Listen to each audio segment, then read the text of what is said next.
Oke, Bokta, selamat datang di praktikum baterai jeruk nipis saya, Vincent Hartono dari kelas 12 IPA 1. Jadi di sini saya akan menjelaskan terlebih dahulu bahan apa saja yang digunakan di dalam praktikum ini. Pertama, kita ada jeruk nipis itu sendiri, ada 4 di sini ya.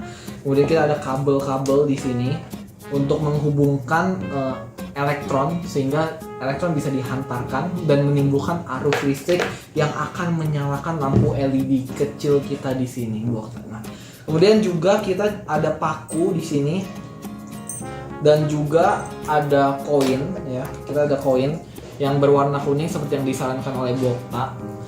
Jadi begini, pertama jeruk nipis ini berperan sebagai elektrolitnya, Bokta dan teman-teman. Nah, jadi dia yang digunakan adalah cairan yang di dalamnya, berperan sebagai elektrolit karena kandungan kimia yang dimiliki oleh jeruk nipis. Kemudian kita juga ada paku dan juga ada koin. Jadi tiga ini adalah tiga hal utama yang kita perlukan untuk membuat baterai jeruk nipis sebenarnya. Kemudian kabel untuk menghantarkan elektronnya gitu kan. Nah, jadi koin dan paku di sini berperan sebagai elektroda, di mana pakunya itu berperan sebagai seng pada baterai, yang mana dia mewakili kutub negatif, sementara yang koin ini mewakili tembaga pada baterai atau yang biasa menjadi kutub positifnya. Kenapa dia mewakili tembaga? Karena dia itu terbuat dari kuningan ya, makanya dia warna kuning, dan kuningan itu bahan dasarnya adalah tembaga. Nah, maka mereka bertiga menjadi baterai yang tergolong sebagai sel volta. Kenapa? Karena baterai jeruk nipis ini memanfaatkan reaksi kimia untuk menghasilkan arus listrik, Bokta dan teman-teman gitu ya. Nah, kemudian kita ada pisau di sini untuk memotong jeruk nipisnya, hanya mengiris saja. Ya, kita mengiris di sini untuk memasukkan koinnya. Oke, kita mulai iris ya.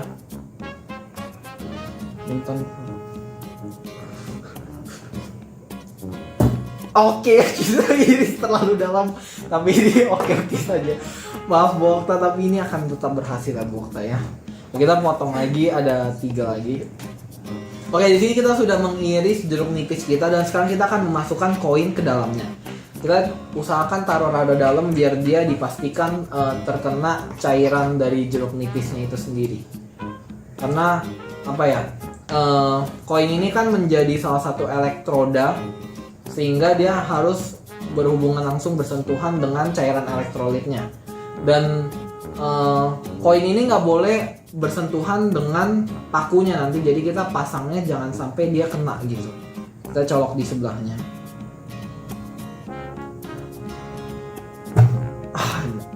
Oke, udah masuk. Nah, kita masukkan 3 lagi ya. Oke. Nah, jadi sudah ada 4 buah jeruk nipis yang sudah kita tancapkan dengan paku dan koin. Di sini kita bisa melihat ya, jadi pakunya adalah elektroda pertama dan koinnya juga ada elektroda kedua, dan kemudian di sini jeruk nipisnya cairannya adalah elektrolitnya, teman-teman dan Bokta. Oke. Nah, sekarang apa yang mau kita lakukan adalah kita menghubungkan mereka dengan kabel-kabel ini. Jadi caranya adalah kita pertama misalnya kita hubungkan dengan koin kan, kita pakai teknik menyilang. Jadi pertama ke koin ya kan, terus ujung satunya kita sambungkan ke paku di jeruk nipis yang lain. Kita nggak boleh sambungin ke yang sama. Jadi rangkaian yang mau kita buat di sini adalah rangkaian seri ya. Ini kita sambungkan lagi, jadi koinnya nyambung ke paku di jeruk nipis selanjutnya, begitu terus sampai kita akan mendapatkan 2 ujung nantinya. Koin ke paku. Oke. Nah, di sini kan kita tersisa dengan 2 ujung nih, Bokta dan teman-teman. Nah, jadi di 2 ujung tersisa ini yaitu ada paku dan juga yang di ujung satunya ada koin. Harus begini ya, karena di sini ada 2 kutub yaitu positif dan negatif. Dimana di sini koin ini mewakili kutub positifnya dan paku ini mewakili kutub negatif. Nah, sekarang kita ada lampu LED di sini yang akan kita sambungkan dengan kedua ujungnya. Nah, karena ini paku adalah kutub negatif, maka kita akan sambungkan ke kutub positif pada lampu LED-nya, yang dimana dia adalah yang kawatnya pendek. Di sini bisa kita lihat ada yang miring, ada yang lurus ya kan. Yang miring ini kalau kita luruskan kan otomatis lebih panjang. Ini diberi jarak agar kedua ujung capitan buaya ini nggak bersentuhan. Nanti kalau nggak lampunya nggak bakal nyala. Nah, jadi kita bakal capit yang koin dulu. Karena koin ini positif, kita capit ke yang negatif. Yang negatif adalah yang miring ini guys. Jadi kita pasang. Nah seperti itu. Kemudian yang dari paku kita capitkan ke yang positif. Jadi positif ketemu negatif, negatif ketemu positif. Dan lampunya harusnya nyala. Apakah akan nyala? Apakah lampunya akan nyala dan nyala? Oke, kita matiin lampunya bentar ya. Oke, lebih jelas di sini, lebih jelas nggak kameramen? Jelas ya. Nah di sini kita bisa melihat lampunya nyala.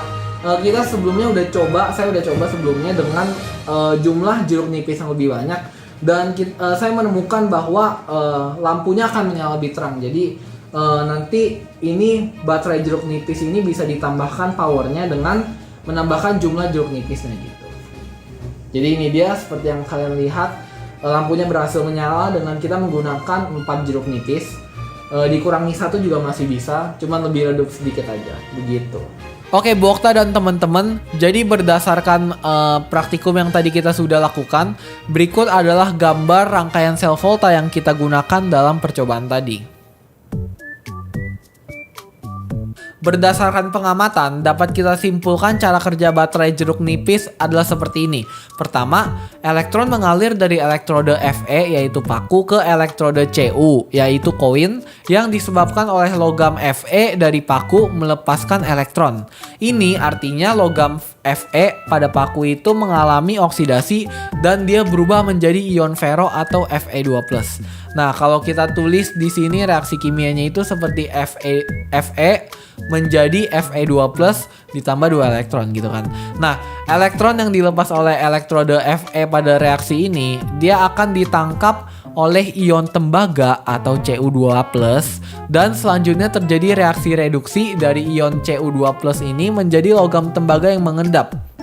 Nah, di sini kita juga bisa tulis lagi reaksi kimianya seperti Cu2+ tambah 2 elektron menjadi Cu. Nah, Cu inilah yang menjadi logam tembaga yang mengendap gitu. Nah, kemudian elektron yang dilepas oleh Fe atau besi itu ditangkap oleh ion Cu2+ dan bergerak melalui penghantar, yakni kabel, yang menimbulkan arus listrik yang akhirnya dimanfaatkan untuk menyalakan lampu LED yang terpasang di antara logam Fe dan Cu. Nah, jadi kesimpulannya adalah paku dan uang logam ini berperan sebagai elektroda, di mana paku ini menjadi kutub negatif yang mewakili seng pada baterai. Dia berperan sebagai anoda, sementara koin logam kuningan itu dia menjadi kutub positif pada baterai atau katoda karena dia berbahan dasar tembaga gitu kan. Nah, kemudian kedua elektroda ini dipisahkan oleh cairan elektrolit yang di sini sudah ada cairan dari jeruk nipis itu sendiri, Bu Okta dan teman-teman. Nah, sama seperti baterai kering, di mana batang karbon yang menjadi katoda dan logam seng yang menjadi anoda itu juga dipisahkan oleh pasta elektrolit gitu. Nah, pasta elektrolit ini di dalam praktikum kita adalah cairan jeruk nipisnya. Nah, dari sinilah jeruk nipis jika dipasangkan dengan elektroda yang tepat dapat menjadi sel volta atau baterai yang menghasilkan arus listrik. Nah, pertanyaan yang terakhir, mengapa jeruk nipis dapat digunakan sebagai bahan dalam rangkaian sel volta? Nah, jeruk nipis ini dapat berperan sebagai cairan elektrolit dalam rangkaian sel volta karena kandungan kimia yang terkandung di dalamnya. Antara lain adalah asam sitrat, asam amino, minyak atsiri, damar, glikosida, asam citrun, lemak, kalsium, fosfor, besi, belerang, vitamin B dan C, protein dan air. Nah, kan begini, elektrolit batu baterai itu kan dia bersifat asam, sehingga buah-buah yang juga sifatnya asam dan banyak mengandung KCl itu dapat dijadikan alternatif dari elektrolit. Sementara jeruk nipis ini sendiri kan merupakan salah satu jenis buah-buahan yang terkenal dengan keasamannya gitu kan, karena dia mengandung asam sitrat atau C6H8O7. Makanya dari sini akhirnya jeruk nipis bisa menjadi salah satu alternatif elektrolit untuk dijadikan baterai. Oke, jadi tadi merupakan hasil praktikum saya mengenai pembuatan baterai dengan jeruk nipis, dan juga saya telah sertakan penjelasan-penjelasannya mengenai bagaimana cara kerjanya. Jadi semoga video ini bisa menjadi manfaat dan terima kasih telah menonton. Bye bye.